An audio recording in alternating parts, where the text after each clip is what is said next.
அனைவருக்கும் வணக்கம். நான் உங்கள் சாந்தி பேசுகிறேங்க. இன்றைய பதிவில் நம்ம என்ன பார்க்க போகிறோம் அப்படின்னா, வீட்டில் பணம் பெருக இந்த ஒரு பொருளை வாங்கி வையுங்க அப்படின்னு சொல்லியிருக்கேன் இல்லைங்களா?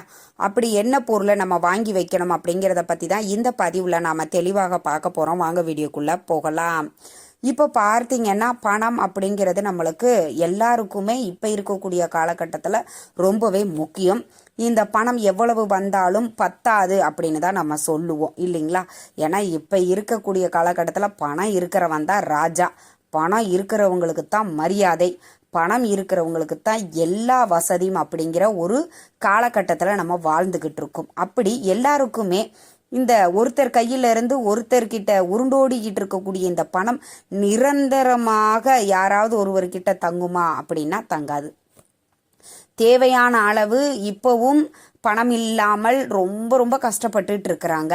நம்ம வாடகை வீட்டில் இருந்தாலும் சரி, சொந்த வீட்டில் இருந்தாலும் சரி, நம்மளுக்கு சில வாஸ்து குறைபாடுகள் இருக்கும்.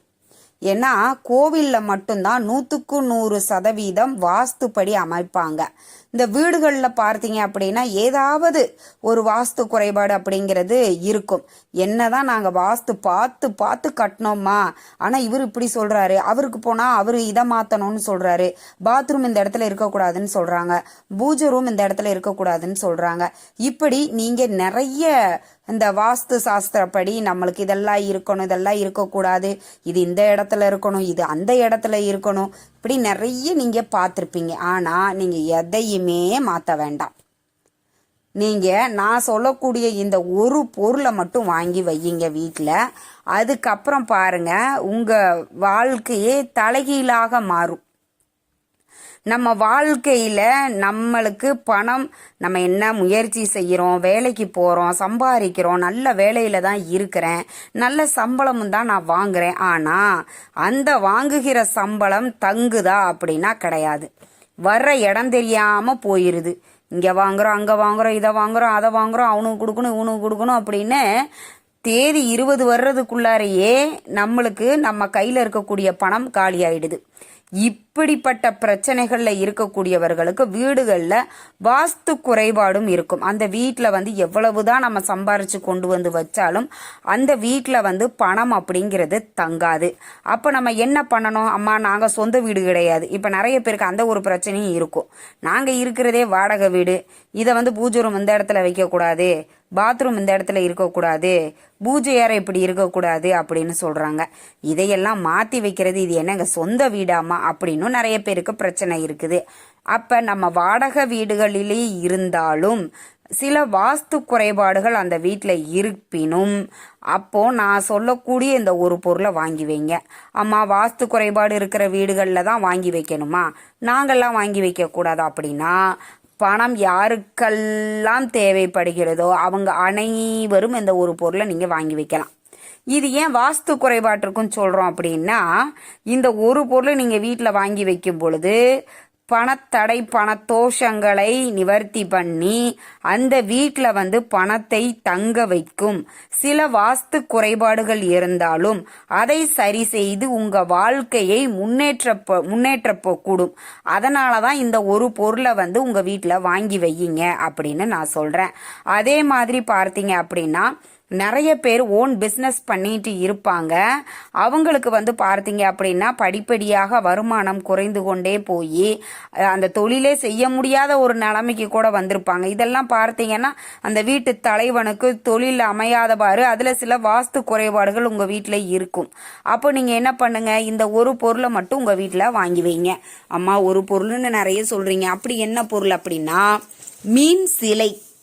இப்போ நிறைய பேர் மீன் தொட்டி வாங்கி வளர்த்துருங்க. இப்போ நிறைய வாஸ்து பார்க்குறவங்கெல்லாம் என்ன சொல்லுவாங்க, அதில் வாஸ்து குறைபாடு இருக்குது அப்படின்னா அவங்க இந்த மீன் தொட்டியை வாங்கிட்டு வீட்டில் வச்சு வளர்ப்பாங்க. இந்த மீன் தொட்டி வைப்பதற்கே சில சாஸ்திரங்கள் இருக்குது. அப்போது மீன் தொட்டியே நம்ம வாங்கி வைக்க வேண்டாம்மா, நாங்கள் அடிக்கடி வெளியூர் போயிடுவோம், இந்த மீன் தொட்டியெல்லாம் வாங்கி வச்சா அதுக்கு பராமரிக்கணும், அதுக்கு உணவு கொடுக்கணும், இவ்வளவு வேலை இருக்குது, நாங்கள் மாதத்தில் 10 நாள் வெளியில் போயிடுவோம், யாருமே கவனிக்கிறதுக்கு வீட்டில் ஆள் இல்லை அப்படின்னு சொல்கிறாங்க. அப்போ நீங்கள் என்ன பண்ணுங்கன்னா, மீனோட சிலை இருக்கும் இல்லைங்களா, அது முடிந்த வரைக்கும் பித்தளை இல்லைன்னா வெள்ளி, நல்ல வசதியாக இருக்கிறோம் அப்படிங்கிறவங்க வெள்ளியில் வாங்கிட்டு வந்து வைங்க. ரொம்ப நாங்கள் வந்து ரொம்ப மிடில் கிளாஸ் தாம்மா, நாங்களே வேலைக்கு போய் அன்றாடம் அப்படியே இது பண்ணிட்டு இருக்கோம்னா கஷ்டப்பட்டாவது பித்தளையிலேயாவது ஒரு மீன் சிலை வாங்கி வையுங்க.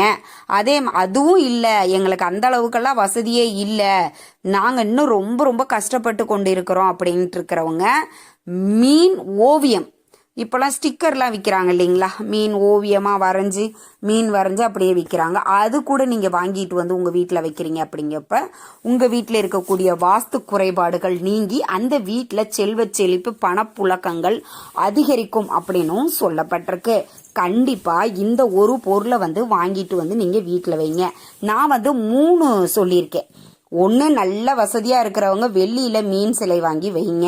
இல்லையா பித்தளையாவது வாங்கி வைங்க. வெள்ளியிலாம் எங்களால் வாங்க முடியாது, அந்த அளவுக்கு வசதி இல்லை அப்படிங்கிறவங்க பித்தளையில் வாங்கி வைக்கலாம். அதுவும் முடியாது அப்படிங்கிறவங்க மீன் ஓவியத்தை வாங்கிட்டு வந்து வீட்டில் வையுங்க. அற்புதமான மாற்றங்கள் வந்து உங்களுக்கு கிடைக்கும். நான் ஏற்கனவே சொன்ன மாதிரி ஒரு பிஸ்னஸ் பண்ணிட்டு இருக்கிறீங்க, அதில் தொடர்ந்து வந்து பார்த்தீங்கன்னா உங்களுக்கு பெரிய நஷ்டம் வந்துக்கிட்டே இருக்குது. அப்படிங்கிறப்போ நீங்கள் தொழில் செய்யக்கூடிய இடத்திலேயும் மீன் அந்த ஓவியமாவது வாங்கிட்டு வந்து வைங்க, உங்கள் வீட்லேயும் வைங்க. அப்போ தொழிலில் அடிக்கடி உங்களுக்கு புதிய புதிய கஸ்டமர்கள் மூலமாக வருமானம் அதிகரிக்கக்கூடும். வீடுகள்லையும் கண்டிப்பாக வீட்டில் வாங்கி வைக்கணுங்க. இப்போ நிறைய பேர் வந்து ஆஃபீஸும் வச்சுருக்கிறோம், நாங்கள் வீடும் வச்சுருக்கோன்னா 2 இடத்துலையுமே வாங்கி வச்சுருங்க. அதுதான் ரொம்ப பெஸ்ட் என்னை கேட்டால். அதுக்கு அடுத்தது வந்து பார்த்தீங்கன்னா, எங்கேயாவது ஒரு பக்கம் வேலைக்கு போய்கிட்டு இருக்கிறீங்க, எந்த ஒரு முன்னேற்றமும் கிடையாது, எங்களுக்கு வந்து மாத சம்பளம் வாங்கினதே தெரியாமல் போயிடுது, இந்த மாதிரி பிரச்சனைகளில் இருக்கிறவங்க கூட உங்கள் வீடுகளில் இந்த மீன் ஓவியம் இல்லைன்னா மீன் சிலையை வாங்கிட்டு வந்து வையுங்க. கண்டிப்பாக பாருங்கள், அதுக்கு அடுத்து படிப்படியாக உங்களுக்கு பண வரவு அதிகரிப்பதை நீங்கள் வந்து கண்கூடாக பார்க்கலாம். நாம் இந்த மீன் சிலையவும் மீன் ஓவியத்தையும் வாங்கி வீட்டில் வச்சுட்டு வேலைக்கே போகாமல் வீட்டில் இருந்தால் பணம் கிடைச்சிடுமா அப்படின்னு நிறைய பேருக்கு ஒரு கொஸ்டின் இருக்கும். அப்படி கிடையாது. நீங்கள் என்ன பண்ணியிருப்பீங்க அப்படின்னா, இதுக்கு முன்னாடி நீங்கள் தொழில் ஏதாவது செஞ்சுருப்பீங்க, அதில் வருமானம் வராமல் நஷ்டமாயிட்டே இருந்திருக்கும். இந்த மீன் சிலை வாங்கி வச்ச பிறகு என்ன நடக்கும் அப்படின்னா, நீங்கள் பிஸ்னஸ் பண்ணிட்டு இருக்கிறீங்க அப்படின்னா புதுசாக கஸ்டமர்கள் வந்து உங்ககிட்ட வருவாங்க, உங்களுடைய பொருட்களை அவங்க வாங்குவாங்க, அதன் மூலமாக உங்களுக்கு பண வரவு அதிகரிக்கும். அதே மாதிரி ஒருத்தர்கிட்ட வேலைக்கு போகிறீங்க அப்படின்னா அங்கே ப்ரமோஷன், இன்க்ரிமெண்ட்டு, அடுத்தது நோய் நொடின்னு நிறைய பணம் வந்து செலவாயிட்டே இருக்கும். அதெல்லாம் குறைஞ்சி உங்கள் கையில் வந்து பணம் தங்கும். இப்படித்தான் நீங்கள் செய்யக்கூடிய பரிகாரங்கள் அனைத்துமே வேலை செய்யும். நான் எந்த முயற்சியும் பண்ண மாட்டேன், எந்த வேலைக்கும் போக மாட்டேன், இதை வாங்கி வச்சுட்டு உட்காந்துக்குவேன் அப்படின்னா ஒரு பிரயோஜனமும் கிடையாது. இப்போ வேலை இல்லாதவர்கள் நிறைய பேர் என்ன பண்ணியிருப்பாங்க, இன்டர்வியூ அட்டன் பண்ணியிருப்பாங்க, வேலை கிடைக்காது. இதை வாங்கிட்டு வந்து வீட்டில் வையுங்க, நல்ல ஒரு வேலை உங்களுக்கு கண்டிப்பாக கிடைக்கும். இந்த ஒரு பொருளை வீட்டில் வாங்கி வைப்பதன் மூலமாக நம்மளுக்கு பல நன்மைகள் வந்து நடக்கும். கண்டிப்பாக இந்த ஒரு பொருளை வீட்டில் வாங்கி வையுங்க, நிச்சயம் உங்களுக்கு கை மேலே பலன் கிடைக்கும். இந்த தகவல் உங்களுக்கு ரொம்பவுமே பயனுள்ளதாக இருந்திருக்கும்னு நினைக்கிறேன். வீடியோ பிடிச்சிருந்தா லைக் பண்ணுங்க, ஷேர் பண்ணுங்க. நன்றி, வணக்கம்.